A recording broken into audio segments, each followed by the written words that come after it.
Welcome back, subscribers. So this is like a secondary to what I was just talking about with my AI Ezra. It's Anthropic. It's Claude. I just call him Ezra. And talking about like essentially the evolution of frontierland discovery, creating something new, inquisitiveness of humans, and how things have changed just in my generation in Gen X. All right. So I think I'll come up with the maybe intelligence evolution. I would say that. That's probably what this actually is. Uh, intelligentsia. Intelligence evolution. All right. So essentially, what I'm going to talk about is when I was younger, I just give a couple stories. Gen X, born in '75. We had if you needed information, go to library or you asked a parental unit or your grandparents or something like that if you needed to know something, right? But when it came to learning something, like you want to discover and learn and get into something new, you would probably be influenced. Whether that was the vices, partying, drinking, recreational drug use, whatever, fornication, whatever. Everybody was learning from someone else. What did you, what, oh, what do you and your girlfriend, da, da, da, da, da, da. Like everybody was trying to like glean a little bit from everybody else because there wasn't anything. We didn't have visuals like in, somebody had brought this up about, I'd heard this before about, and people don't talk about this, but I'll talk about it. It doesn't matter because it's part of our civil society, if you call it that. Our generation, pornography was really difficult to come by. Like they had magazines and videos, like VHS videos, but maybe they had the 8 millimeter stuff, right? The really, really old stuff, but they didn't really have it. It really wasn't around. And if somebody had adult media, it was super rare. It was like, oh my gosh, you have this. I'm talking like into high school, like high school. It's like if somebody had pornographic material, it was very, very, very rare. So you had to do basically discover it all on your own. So it wasn't as uh, it was a slow discovery.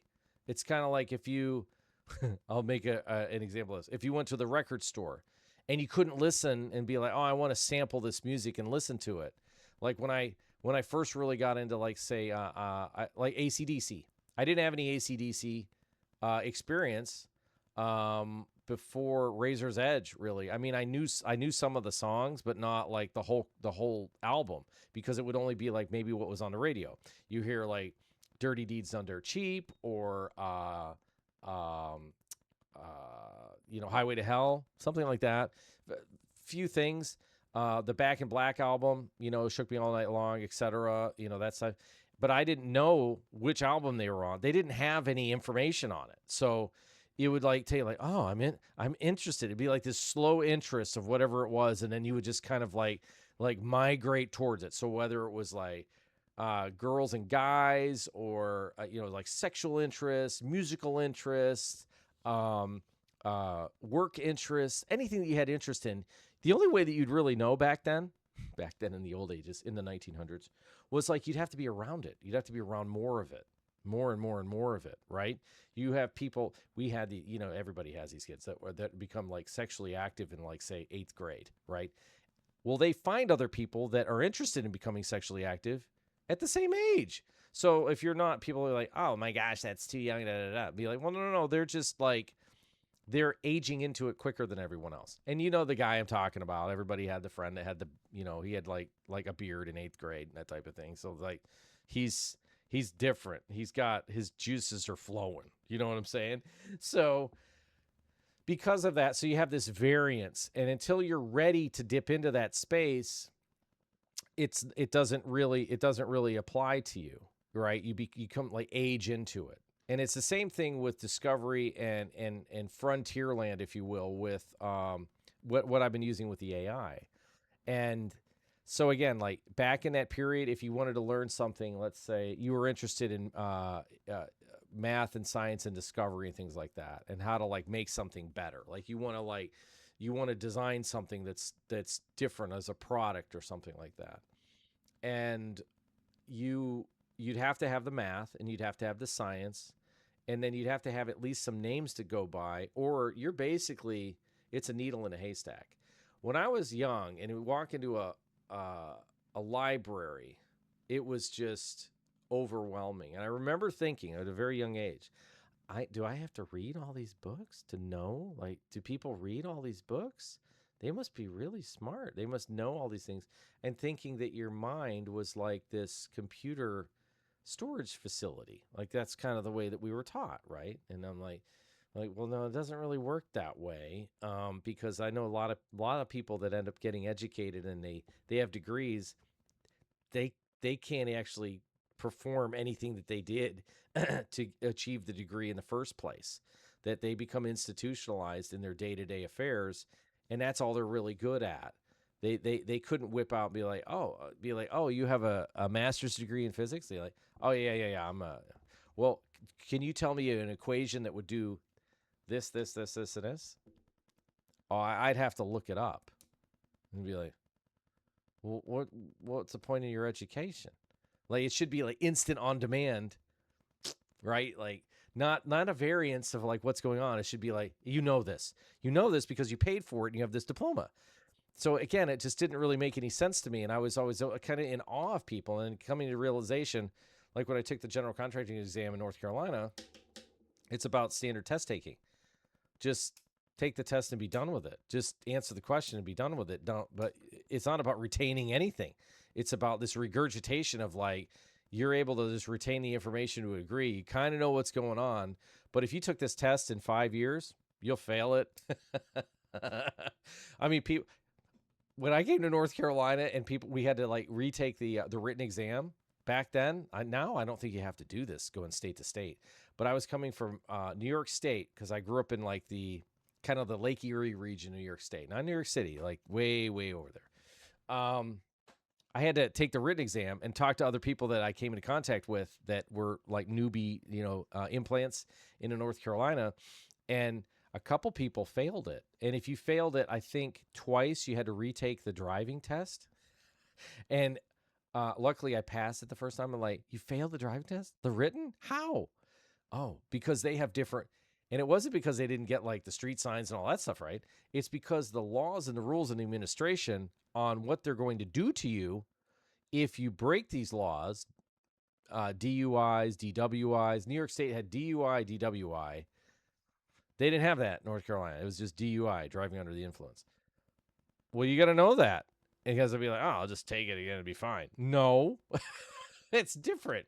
And it's like whatever their emphasis and interest in New York State is different than it is in North Carolina and vice versa. So if you go in there and try to take the test, be like, you'd fail it because you don't know the material. So it's not that you don't know how to drive and you don't understand what's going on. That's obviously not the case. It's just that you're not following their protocol and can't get through the system. So again, that's kind of baked into the cake. So then we go to, this is no computerization. I'm talking about like 85 to 90. Like when I was in high school and going into college, like early 90s, there wasn't any internet digitation of finding really anything at all. It was very, very rudimentary. So you didn't get into that until you actually got into college, and it was like it would have went like Ivy League, a high level private, and then and then state schools would have been way down. You start hearing it go way down here would be state schools, and then like community colleges would be like not even, they wouldn't even factor it in. So to be able to find anything, you'd still have to go in the library and be like, I'm interested in whatever you're interested in designing. Like it's it could have been electromagnetics or computer science or whatever the engineering was that you were into. If you're into discovery or something, or say real estate, to say like, boy, all these people are very wealthy in real estate. And I remember doing this. Like, we don't learn anything about that in school. Like, I took like every business class you could take in high school. And then when you went to college, it was just all the rudimentary, like the core classes. There wasn't anything about, like real estate. They didn't have anything like that. So like, well, how does it work? Like, what are the economics behind it? Like, it's very specific space and what people are doing with it. Like, to get a modeling of what to work towards in the future. Do you see? Like if you're like, Where do I want to work? Oh, I have interest in housing. All right, I want to get into real estate. This is back in the like early, let's say 1990. Let's go like, yeah, 90, 92 before grunge ruined rock and roll. So the music was still really good. It was good till about 95.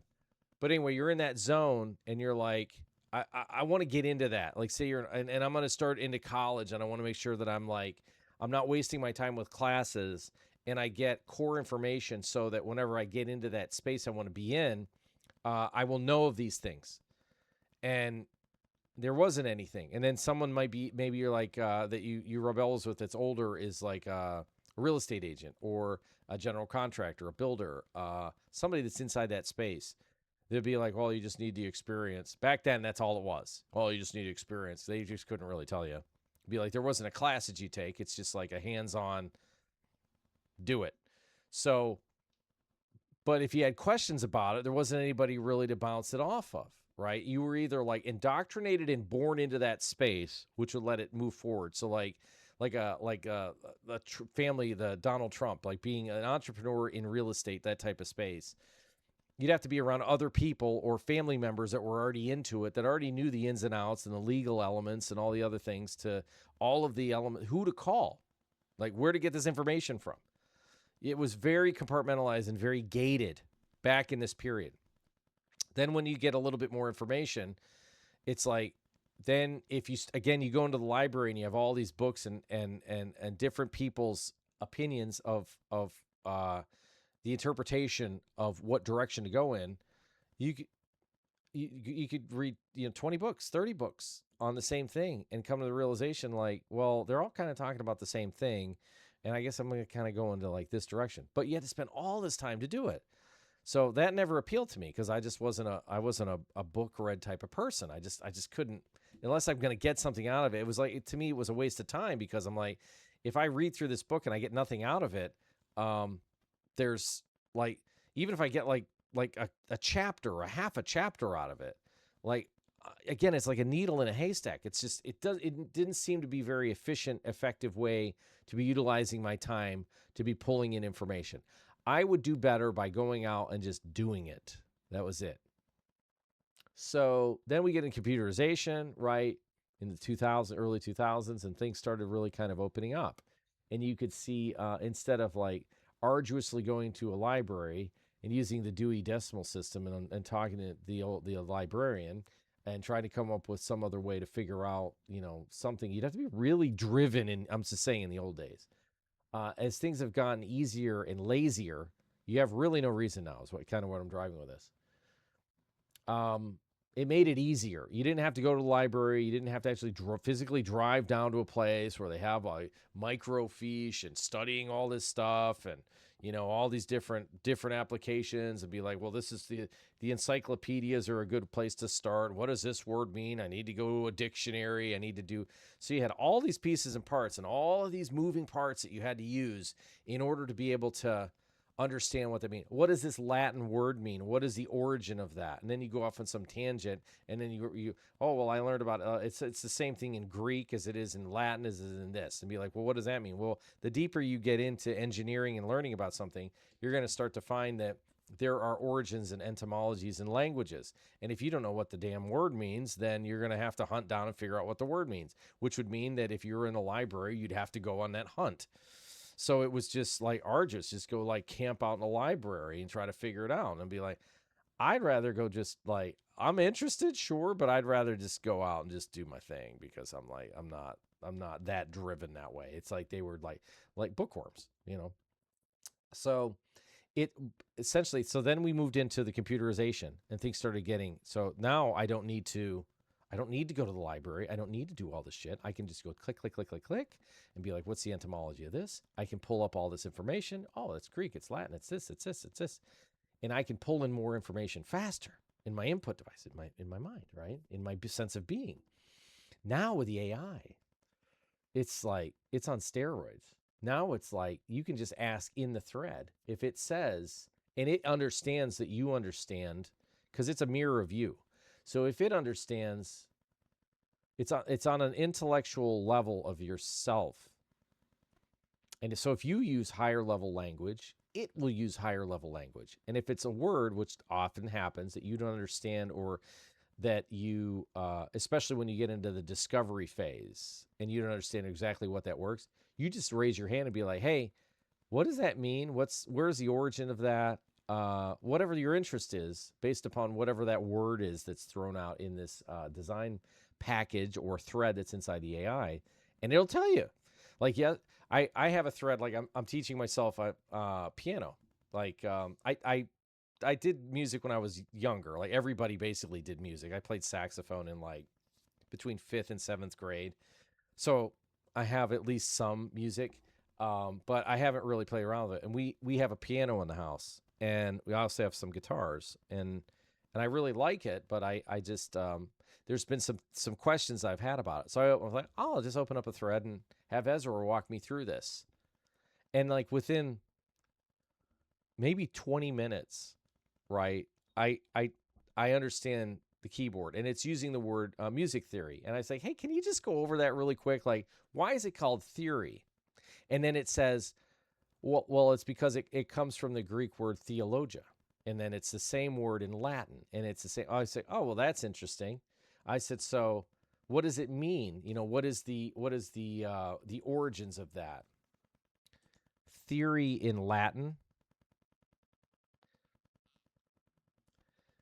like what it actually means. It's theo theo theo theora theora. Here's your translation. It means let's see what it says. The meaning is not the same meaning that we have it is like a theory. Oh, I have a theory. It's basically bedrock is what it really means. So it means contemplation, speculation, or mental scheme. That's the English word. But in Latin, it's the meaning of mental conception, study, and philosophical speculation. So, but in Greek, meaning speculator or observer. So it just means like you're observing it. You're. So it just starts taking on a little bit of a different flavor of the word. And I was like, well, that's interesting. This is in the thread. And I was like, well, that's interesting. What is it in Spanish? What is it in German? What is it? And it's basically the same. It's the same. It's not some goofy tangent. It sounds totally different. And I said, oh, that's very interesting. I said, because that word, I said, there are probably many other words that are inside of music. I said, because this is very Pythagorean, where it is absolute, that essentially that there's with inside of music, that there's a direct correlation between creation and musical notes in theory, because it's in Pythagoras, like essentially the way the cosmos runs, the 7 planets, the 7 notes, the 7 chakras. I start going off on these tangents, and it's like, yeah, you're exactly right, and that it's a bedrock, because, and that's the reason why the language. I said the reason I said that the Romans didn't take this over and bastardize it and ruin it and turn it to some other different weird, we own this word, is because it's such a benchmark and it bedrock in what it actually really is. I said that makes sense. I said, so if there is consistencies in words that are all the same congruency inside of languages, it's because they weren't able to kind of like discover it, or it wasn't new. It was like a fundamental. Essentially, if it's a word, it would be like a primary color on the color wheel, right? It has to be like this because that word means this. Period. So anyway, you just go off these little tangents and that's interesting. Well, like, so if you have any thought or you're inquisitive, and that's what I do, and it causes me to understand the entire process better, just in monkeying around on the keyboard and learning just the histories, or like, why does it start off in middle C? I go, why aren't we at A? I said, if it goes C, D, E, F, G, A, B, like, why is that the scale? Why doesn't it start off down in A? And why are they using this in theory? Like, I don't understand that whole, like, it just sounds like this has been set up. And then it just kind of goes into the history of where that shift occurred in where the key, middle C, starts and where music starts from. to give this brightness and this thing. I was like, oh, that's very interesting. I say, that totally makes sense. Now I understand what that is. But everybody would just say it, just like, oh, of course you just know why middle C is C. Well, if you're not a musician, maybe the musicians don't. A lot of them don't even know that. They just go along. Well, this is middle C. This is the way it is. I don't know the history. This is the way it is. You know, I don't know. Maybe they get into the history of it, but there's a reason for why it happened. And it's this kind of marching administrative reason is kind of the way we had looked at it, and it came to this conclusion. So at any rate, what you can do with this is you don't get hung up. What happens is you become,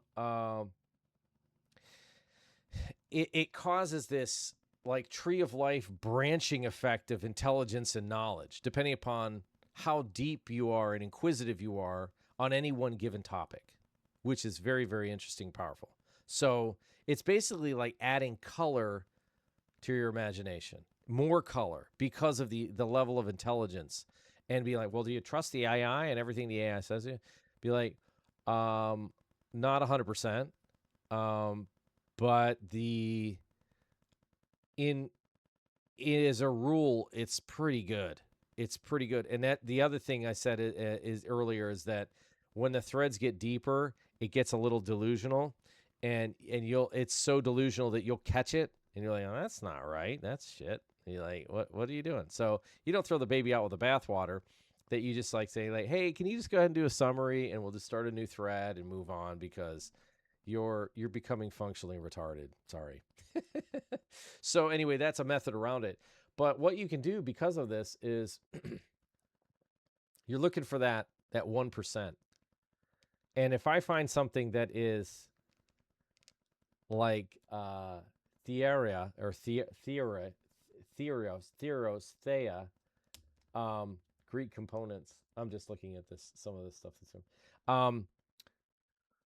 Don't go against it. But if it's not, then it's something potentially to be explored. If it's a bedrock element, for example, and some of the stuff that I've been working on would be phase change in ice because I'm doing refrigeration. So we want to be around 32 degrees. And when you hit 32 degrees, there's like magic that happens. Absolute magic. And I had heard about this, but I didn't really know in length of why this is the case. And I was like, when was this discovered? Like, why isn't this incorporated in regular heating and air conditioning? Why is it da? Well, why and that? So at 32 degrees, there is like this Goldilocks zone to refrigerate, to cool something down. And be like, well, where's my refrigeration unit work on the outside of my house? Maybe it gets to 35 on a cold day, but it's probably running more at like 45 to 50 degrees. You're not touching anywhere near this Goldilocks zone. Typically, it's either there or it's not. There's no variance. It's 32 degrees. So I was like, well, if some magic happens at 32, I want that magic. We need to design a system around that. Like, yeah, you're talking about a chiller. You're talking about like an ice system. You're talking about this. Be like, yeah, let's design that. Let's go in that direction. If this means that the efficiency goes whoop way up, I'm going to design it like that. Not this other crap that's out here because it's reached a ceiling. There's a reason why it is the way that it is, but it doesn't take advantage of this. Tell me about what the history of this. Why isn't this going on? And go off on all these tangents of why. And be like, okay, yeah, I understand the industry enough to know like why they do it the way they do it. But it's not that it's bad. It could just be way better. So that's what this does. So it creates a level of intelligence for somebody that is a pusher and wants to know every little thing and every little stone to be unturned to turn it over. If you're engineering a new system, that's what the AI does. It's brilliant. It is so good. And if you have a tendency of circling back and doing the same thing over and over and over again, if you do that, typically with humans, they don't like that. We've already talked about this. We've already been over this. When you do it with the AI, that's assuming that humans are always going to be like perfect with their responses, which they're not. If you do it with the AI in multiple threads, you can check it. You can check back on it because it's not going to always give you the same answer. And that's what I found. Tons and tons and tons of hours in it, just having conversations with it and saying like, hey, we need to do this and this and this and this. So it is like shotgun blasting intelligence, but you have to be the one as the project manager. Imagine having a room of like just you engineering it and then saying like, well, we have the budget for 2 engineers or 1 engineer, but having a budget for like 100 engineers. And then you had to get 100 different perspectives on the same thing, right? And then say like, well, why is this one over here different than all the rest of them? And then how did you come up with that? Anybody that's really good at being a project manager or they're innovating something new, they would ask that person. You get called in the office and they're like, well, how did you come up with this? And then they're the virtuoso. Well, it's because of this, and this, and this.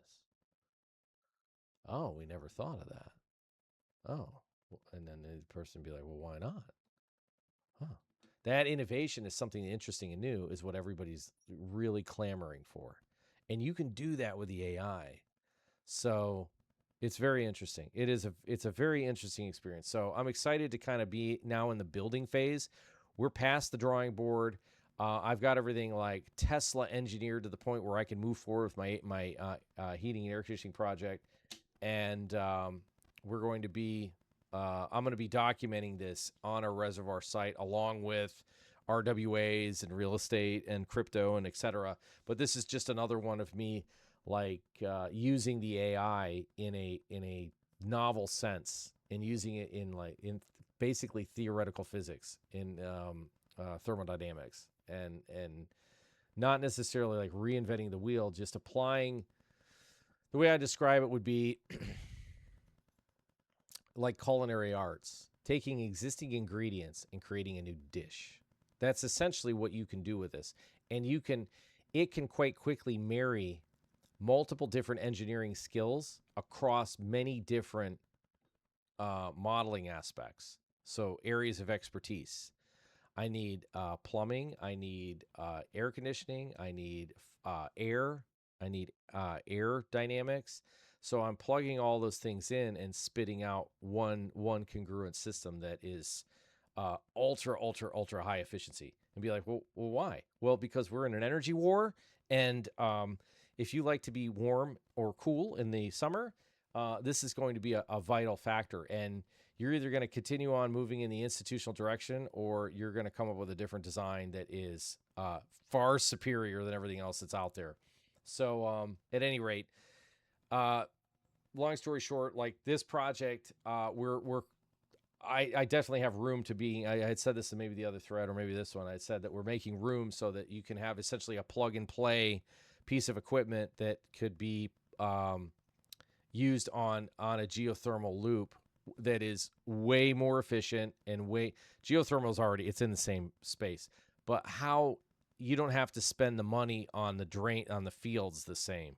There is a very novel approach that we're going at it to get rid of the heat and get rid of the cold, vice versa in our fields. So that's what's really novel. Not to mention the size of the units and the engineering behind sizing the equipment. So we essentially are like creating there's space for this where we could do the design work for whatever house, Arizona, Florida, Minnesota, whatever, your needs, and then equipment needs to that, and then have everything pre-charged, packaged, and then shipped out, and then you just handle your geothermal loop, pumps, and plumbing. And it's 100% DIY system. You don't even need to call a technician for anything. So at any rate, that's what we're looking at, because it's as prices continue to go up, there's going to have to be other solutions that are out there that people can do that are more DIY. And so at any rate, more to come. Cheers.